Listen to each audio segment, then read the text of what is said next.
This little Christmas shop is full of wonder and delight, so it'll be a lot of fun to paint, and maybe we'll even pop it in a frame. So get your supplies and we will get started. So let's begin our shop by going around these little Tudor style boards here, and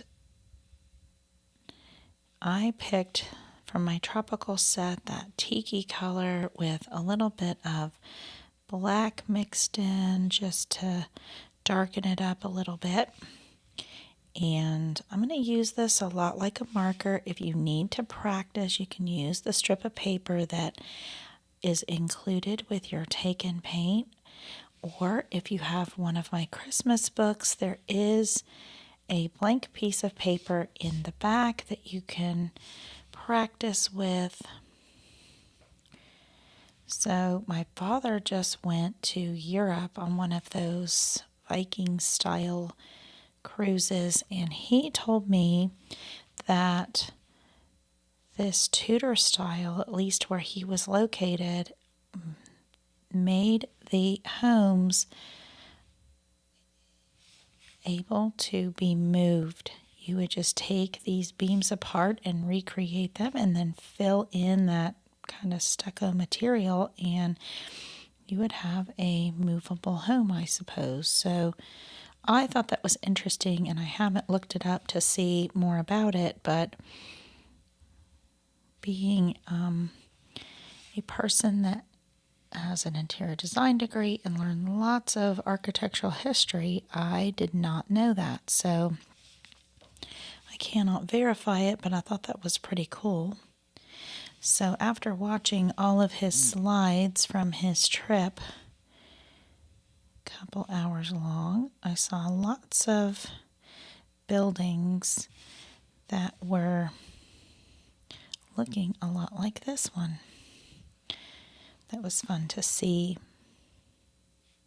because they really look unreal. They look like something out of a Disney movie, and the Disney movie is based off of what's real in Europe because I saw lots and lots of pictures of this style of architecture, and so cute. So I'm kind of going over with a second layer now. You can see that. You can do that now or later, and I want this to go ahead and dry. I am going ahead and putting that second layer in to get the depth that I'd like out of this so that I can paint over that in a little bit.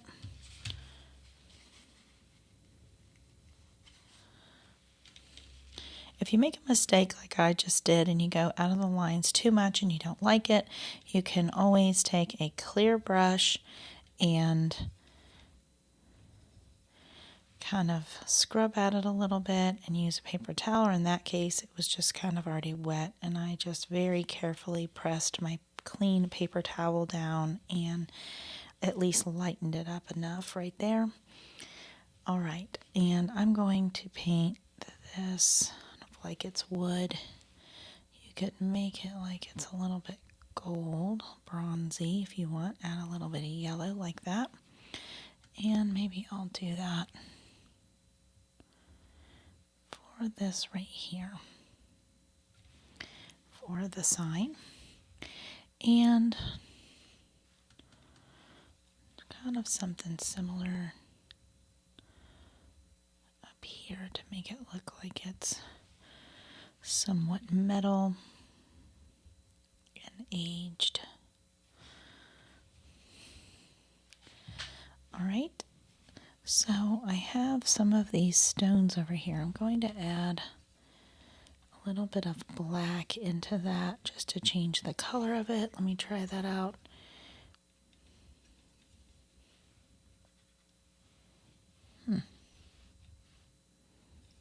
Somewhere in between those. And I don't want them too light because I'll do a light background right there.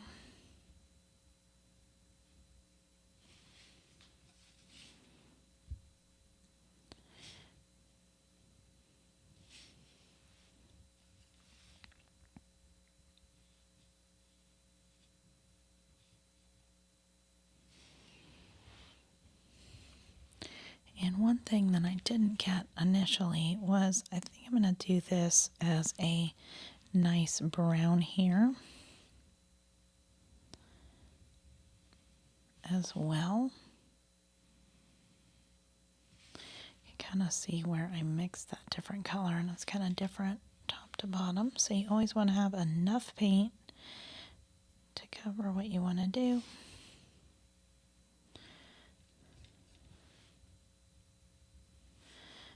Okay, it was a little sloppy there. I always recommend you pull down toward yourself.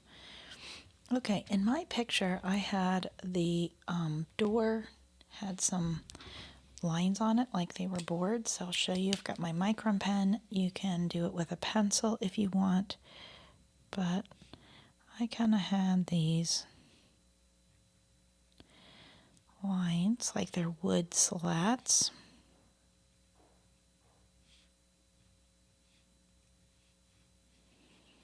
Like so. And I didn't draw them on this case all the way down just so that they look a little bit worn and weathered. Now I will go around this sign, which I'm making a nice red.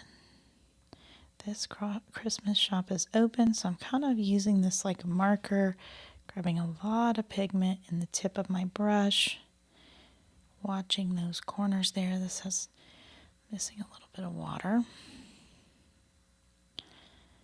Not too much water. So hopefully you've got this small fine tip brush that I sell at my shop or online. And I have mixed up this little terracotta here. You can choose if you'd like your pot to be green or red or something more holiday, but I've just decided to go ahead and stick with that terracotta that I've done so many of my other things with. And I'm going to put a little shiny star here. And I've mixed up this green out of tropicals. That is some green, some brown, it's palm, tiki, and a black. And you can look at the green in your set. If you have a classic set from me, then the green with black is a really good green in that set.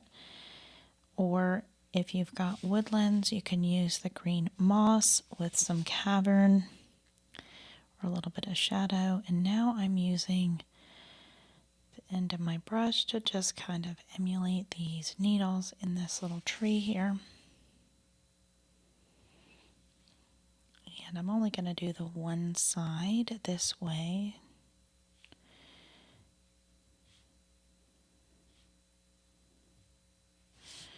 And then I can come back here and get the tip of my brush sort of emulating those needles. And you could paint the whole thing in if you wanted to, all around it. And I think I'm going to wait on the green here and there until I do the background. So I've got this very watered down light version of this brown, and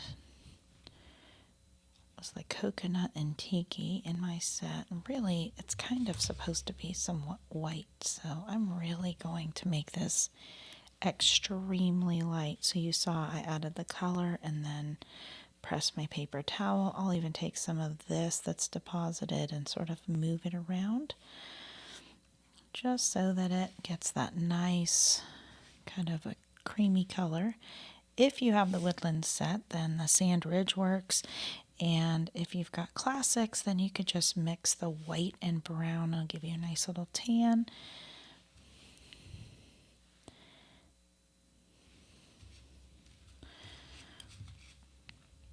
And then down here, we'll do the same thing.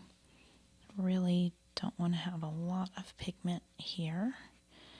And really, these Tudor homes are more of a white or an off-white kind of look typically. But I wanted to give it a little more contrast or a little less stark contrast. Didn't mean to go into my shop sign, but I'm going to just go around the whole thing and then I'll go back over that later. All right, so while I'm letting some of that dry, I'm going to work on the ground here, and I've got a little bit of gray because I'm trying to make this look like it's snow and snow drifts. I'm going to do very light on the first pass, that way I can decide to add more if I want to.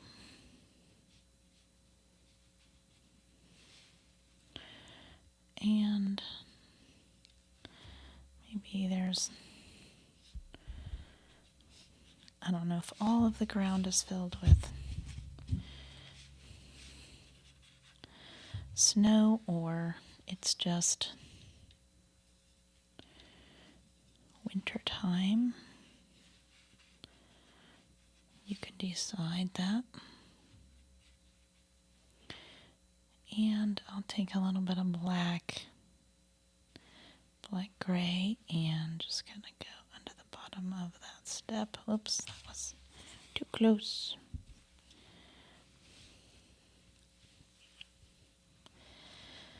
And I'm going to get the shutters. I wanted to do these green. Red would also be cute.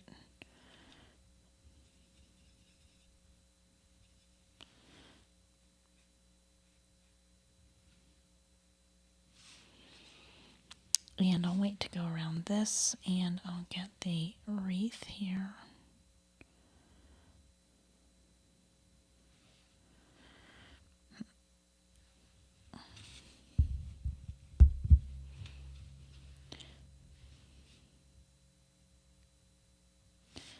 Leaving a little bit of white of the paper.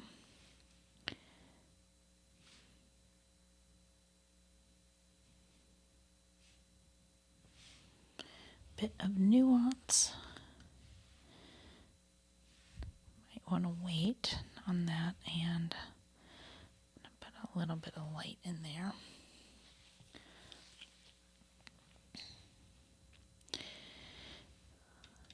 My door, my original, was red. I'm going to repeat that same thing here, so you may want to wait to do your wreath. Whichever way, you have to be careful because red and green are across the spectrum, the color wheel from each other. Oopsies. I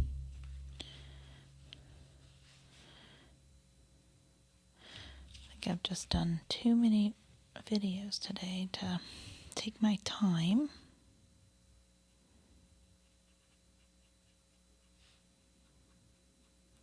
It's good to wait for things to dry and set up, so if you are smart, and especially if you're starting out, you might want to just go and get some refreshments and take a break for a minute and let a few things dry so that you can go in and do all these little areas that are next to each other and not have to worry about them bleeding into the other part of your drawing. But if you do, clear your brush like you see me doing and clean that away and blot it with your paper towel.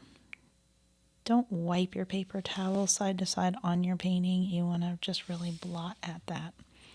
So I've got a clear brush now. I'm going to go in here, and it's going to look like it's spreading worse, but it's necessary to kind of pull that back. And I did it here too.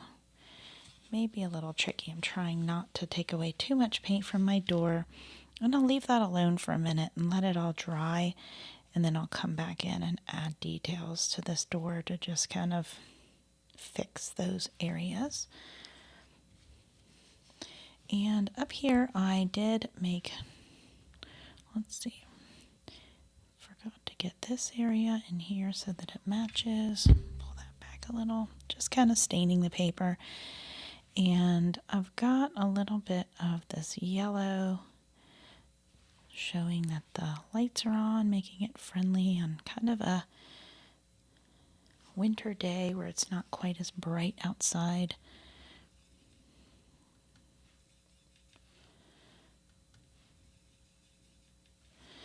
And as long as that's dry, I'm going to go carefully around this shop sign.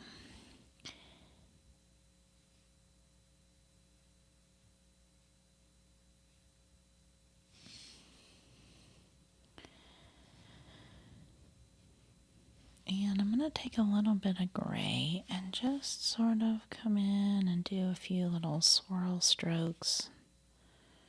And it's going to make it look like this is that snow on the roof. So we've got to make sure we've got good snow down here. So don't think we'd have snow on the roof without having snow on the ground. We also have a few little fun little snowflakes here.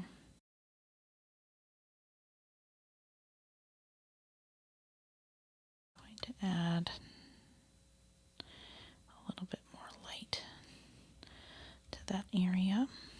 And I'll take very faint gray and just kind of pop that into a few places so it looks like a mixture of dark and light through those windows.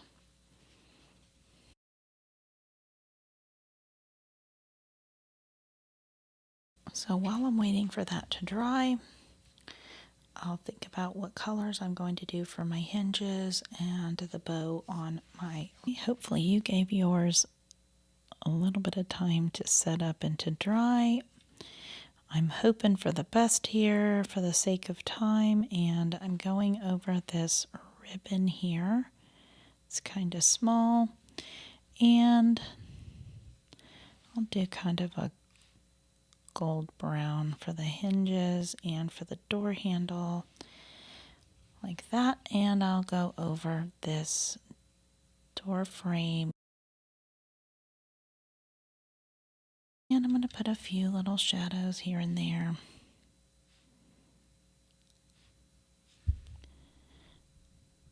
Under the stone, maybe along here in the light, maybe underneath this very lightly.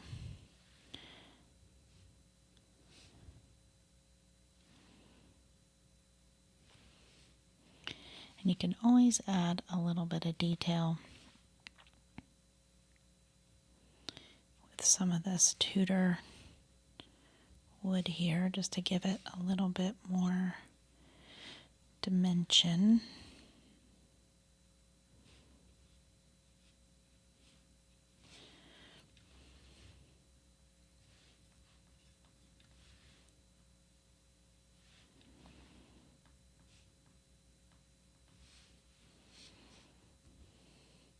Just kind of makes it pop a little bit more. Now you have your little shop finished. You can always add more details, like maybe even these shutters. I would go back over and add another, whoops, went out of the lines there, and add another layer. And then also you can go around the outside, and I'll just show you a little bit around here, and add just a little bit of blue. You don't want to activate your paint over there. But I think for like a sky that has snow in it, it's sort of blue, blue-gray, something a lot like this. And then you can let it just kind of trail off at the top. You don't have to fill the whole thing in unless you want to. You can see I'm just going around.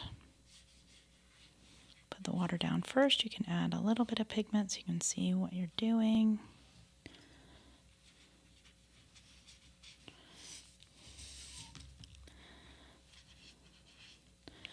And then you can sort of just kind of pop in some blops here and there. That's the way I like to do a winter sky. Just kind of deposit randomly so it doesn't look like clouds, sort of an overcast day.